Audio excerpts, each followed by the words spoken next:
Bihar police fireman परीक्षा 2021 practice set 11। इसके पहले हम लोग 10 प्रैक्टिस सेट कर चुके हैं। अगर आप अभी तक 10 प्रैक्टिस सेट को नहीं किए हैं तो आप वीडियो के डिस्क्रिप्शन में जाकर कर सकते हैं। और बिहार पुलिस का एग्ज़ाम कब होने वाला है इसकी सूचना बहुत जल्द आएगी। उसके बारे में भी हम लोग बात करेंगे कि बिहार पुलिस फायरमैन का एग्ज़ाम जो है वह कब तक हो सकता है। सबसे पहले हम प्रैक्टिस सेट 11 को कर लेते हैं, उसके बाद बताएंगे बिहार पुलिस फायरमैन परीक्षा 2021 रिजल्ट और एग्ज़ाम से संबंधित महत्वपूर्ण जानकारी कि आप सभी का एग्ज़ाम कब होने वाला है और कितने दिनों के बाद आप सभी का रिजल्ट आ जाएगा। तो चलिए हम वीडियो को स्टार्ट करते हैं। पहला प्रश्न है, इनमें से कौन सा ग्रह बौने ग्रह की श्रेणी में आता है? इनमें से कौन सा ग्रह बौने ग्रह की श्रेणी में आता है? आपके पास 4 ऑप्शन है। चारों में से जो सही आंसर है उसी को कमेंट बॉक्स में कमेंट करना है और अपना स्कोर नोट करते चलना है। और वीडियो ख़त्म हो जाए तो अपना स्कोर आप लोग जरूर बताइएगा।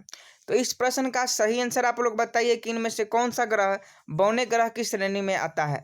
बिल्कुल सही आंसर आप लोग बता रहे हैं ऑप्शन ए। ऑप्शन ए जो लोग भी कर रहे हैं प्लूटो, उनका बिल्कुल राइट आंसर है। प्लूटो ग्रह जो है वह बौने ग्रह की श्रेणी में आता है और सन 1930 में प्लूटो ग्रह की खोज किया गया था। हर एक क्वेश्चन से जुड़े जितने भी इंपॉर्टेंट पॉइंट होंगे उसको भी हम बताते चलेंगे। तो आप एक क्वेश्चन से बहुत सारे क्वेश्चन बना सकते हैं और याद भी कर सकते हैं। तो आप लोग वीडियो में शुरू से लेकर अंत तक बने रहिएगा अगर फायरमैन में सिलेक्शन लेना चाहते हैं तो। अगला प्रश्न है, सागरमाथा निम्नलिखित में से किस पर्वत को कहा जाता है? सागरमाथा निम्नलिखित में से किस पर्वत को कहा जाता है? Option A Mount Everest, option B Kailash Parvat, option C K2, option D Kanchenjunga. तो इसका राइट आंसर बिल्कुल सही आप लोग बताइए। इसका राइट आंसर माउंट एवरेस्ट हो जाएगा। माउंट एवरेस्ट जो है वह सागरमाथा में पर्वत कहा जाता है और यह विश्व का सबसे ऊंचा पर्वत है माउंट एवरेस्ट। इस पर्वत को नेपाल में सागरमाथा के नाम से जाना जाता है। तो माउंट एवरेस्ट 2 नंबर प्रश्न का सही आंसर हो जाएगा। 3 नंबर प्रश्न है, निम्नलिखित में से किस राज्य में पंचायती राज का शुभारंभ सबसे पहले हुआ? निम्नलिखित में से किस राज्य में पंचायती राज का शुभारंभ सबसे पहले हुआ? Option A Uttar Pradesh, option B Bihar, option C Gujarat, option D Rajasthan. तो इसका सही आंसर आप लोग बताइए। तो बिल्कुल सही आंसर आप लोग बता रहे हैं ऑप्शन डी राजस्थान।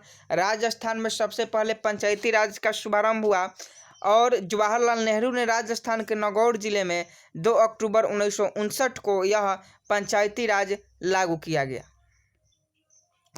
अगला प्रश्न आपके मोबाइल स्क्रीन पर है, पौधे के किस भाग से हल्दी प्राप्त होता है? पौधे के किस भाग से हल्दी प्राप्त होता है? अगर आप हल्दी के पौधे देखे होंगे और बेसिकली आप लोग देखे होंगे क्योंकि हम सभी बिहार से बिलोंग करते हैं और हमें हल्दी का हमारे यहाँ खेती होती है और आप भी जानते होंगे कि हल्दी कहाँ से प्राप्त होता है। तो इसका जल्दी से राइट आंसर बताइए कि पौधे के किस भाग से हल्दी प्राप्त होता है। बिल्कुल सही आंसर ऑप्शन सी जड़। जड़ बिल्कुल सही आंसर है। पौधे के जड़ भाग से जो है वह हल्दी प्राप्त होता है। अगला प्रश्न आपके मोबाइल स्क्रीन पर, विश्व का सबसे बड़ा कार्बन उत्सर्जन देश कौन सा है? विश्व का सबसे बड़ा कार्बन उत्सर्जन देश कौन सा है? तो इसका राइट आंसर आप लोग जल्दी से बताइए। 4 ऑप्शन है, ऑप्शन पढ़ेंगे तो वीडियो बहुत लंबी हो जाएगी। ऑप्शन आपके मोबाइल स्क्रीन पर है। बिल्कुल सही आंसर बता रहे हैं चीन, ऑप्शन डी। चीन जो है वह विश्व का सबसे बड़ा कार्बन उत्सर्जन देश है। चीन जनसंख्या, गेहूँ, चावल उत्पादन में भी सबसे आगे है, लेकिन भारत जो है वह दूध उत्पादन में सबसे अधिक है।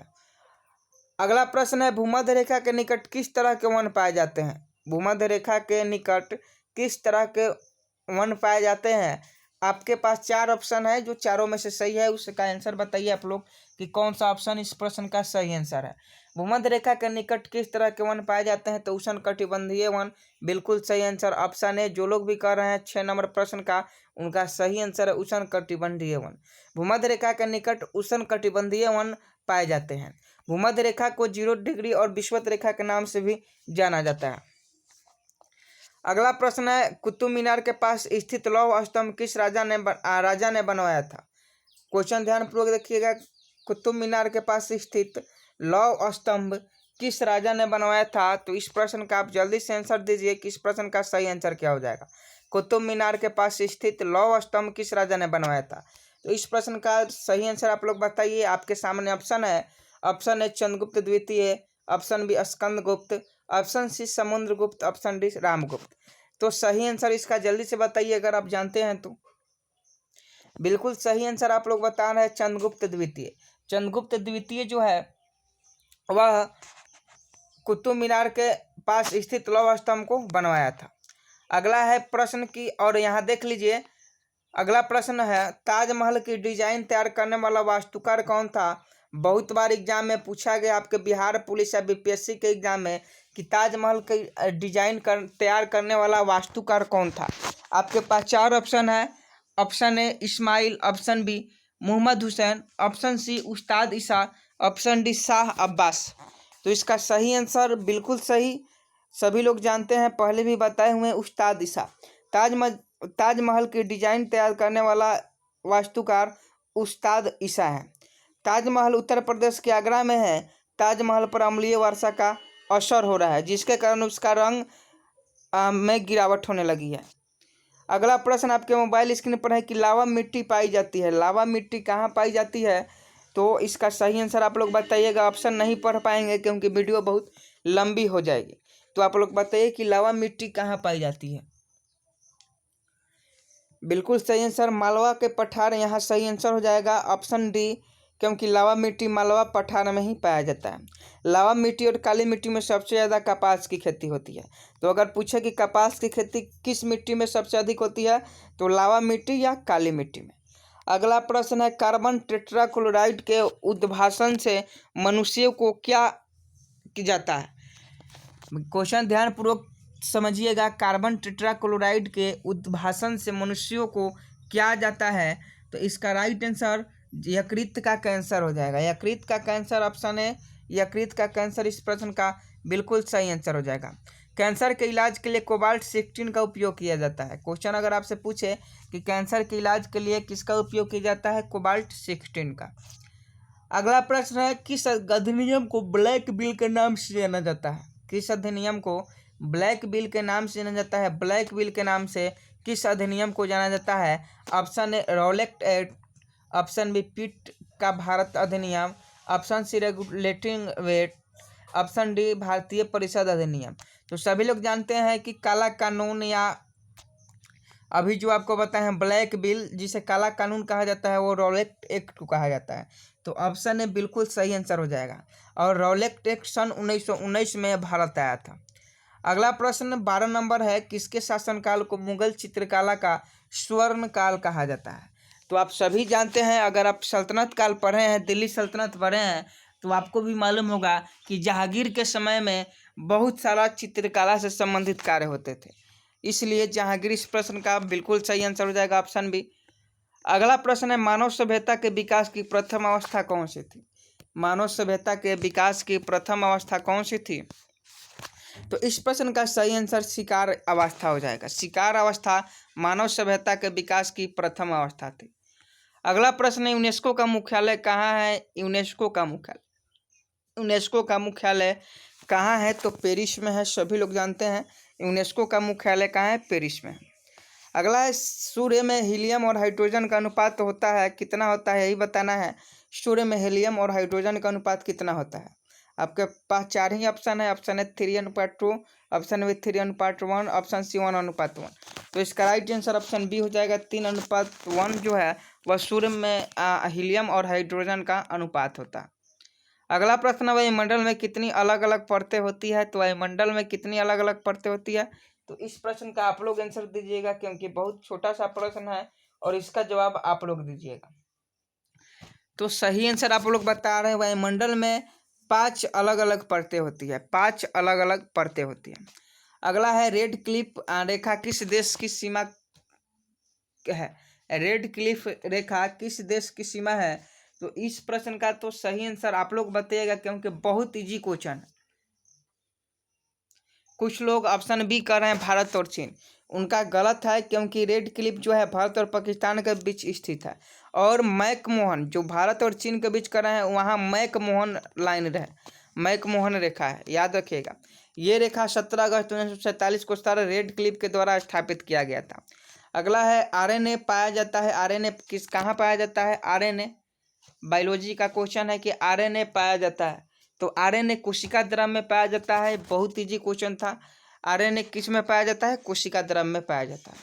अगला है सर्वप्रथम किस सुल्तान ने सिंचाई कर लगाया था? सर्वप्रथम किस सुल्तान ने सिंचाई कर लगाया था? तो आप जल्दी से बताइए कि सर्वप्रथम किस सुल्तान ने सिंचाई कर लगाया था? फिरोज तुगलक, बिल्कुल सही आंसर ऑप्शन है। फिरोज तुगलक जो था वह सर्वप्रथम सिंचाई कर लगाया था। अगला प्रश्न, कुका आंदोलन किस राज्य से संबंधित है? कुका आंदोलन किस राज्य से संबंधित है? Option A Assam, option B Punjab, option C Maharashtra, option D Bengal. आपको बताना है कि कुका आंदोलन किस राज्य से संबंधित है। तो कुका आंदोलन सभी लोग जानते हैं कि पंजाब राज्य से संबंधित है। पंजाब इस प्रश्न का बिल्कुल सही आंसर हो जाएगा। अगला है सिद्धवी बैंक का मुख्यालय कहाँ है? सिद्धवी बैंक का मुख्यालय, तो सिद्धवी बैंक का मुख्यालय लखनऊ में है। सभी लोग जानते हैं यूपी की राजधानी है और स्थापना 1990 में, सिद्धवी बैंक की स्थापना 1990 में की गई थी।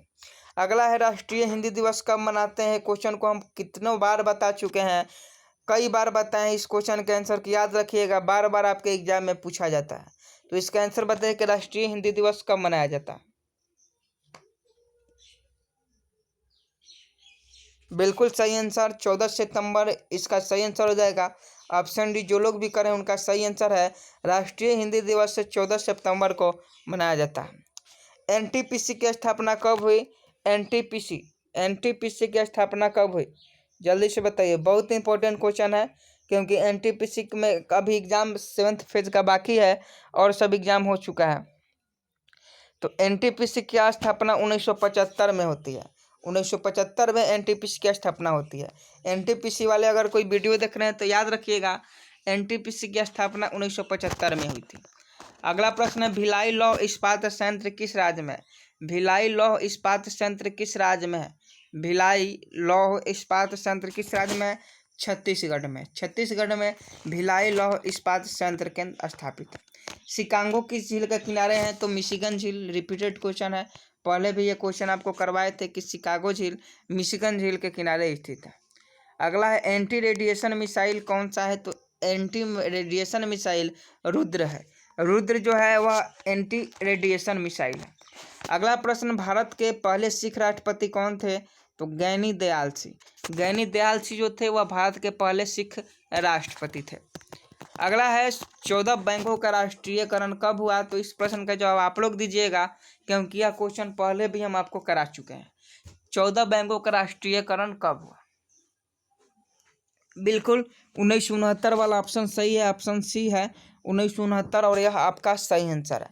विश्व व्यापार संगठन WTO, world trade organisation, WTO का मुख्यालय पूछ रहा है तो जिनेवा में है। बिल्कुल इजी क्वेश्चन था। और इस प्रश्न का आंसर आप लोग कमेंट बॉक्स में कमेंट करके दीजिएगा कि मौसम संबंधी घटनाएं किस मंडल में होती है। यह होमवर्क के लिए क्वेश्चन है, मौसम संबंधी घटनाएं किस मंडल में होती है? ऑप्शन देख लीजिए, ऑप्शन क्या है? तो ऑप्शन में है ऑप्शन ए अयन मंडल, ऑप्शन बी क्षोभ मंडल, ऑप्शन सी समताप मंडल, ऑप्शन डी मध्य मंडल। तो इसका जो भी राइट आंसर है वो आप लोग कमेंट बॉक्स में कमेंट जरूर कीजिएगा। और यह वीडियो कैसी लगी आप हमें ज़रूर बताइएगा। वीडियो पसंद आई होगी तो वीडियो को लाइक जरूर कीजिएगा। डेफिनेटली आप लोग को वीडियो पसंद आया होगा क्योंकि रोज़ आपको एक practice set Bihar police fireman से रिलेटेड मिल जाता है। अगर आप फायरमैन में अच्छा नंबर लाना चाहते हैं तो आप हमारे साथ बने रहिएगा। चैनल को सब्सक्राइब जरूर कर लीजिएगा। वीडियो के लिंक को शेयर करें, PDF डिस्क्रिप्शन में लिंक है और इसके पहले का प्रैक्टिस सेट आप नहीं किए हैं तो उसका भी लिंक डिस्क्रिप्शन में है, आप वहाँ से जाकर डाउनलोड कर लीजिए, देख लीजिए। मिलता है नेक्स्ट वीडियो में, तब तक ले जय हिंद जय भारत।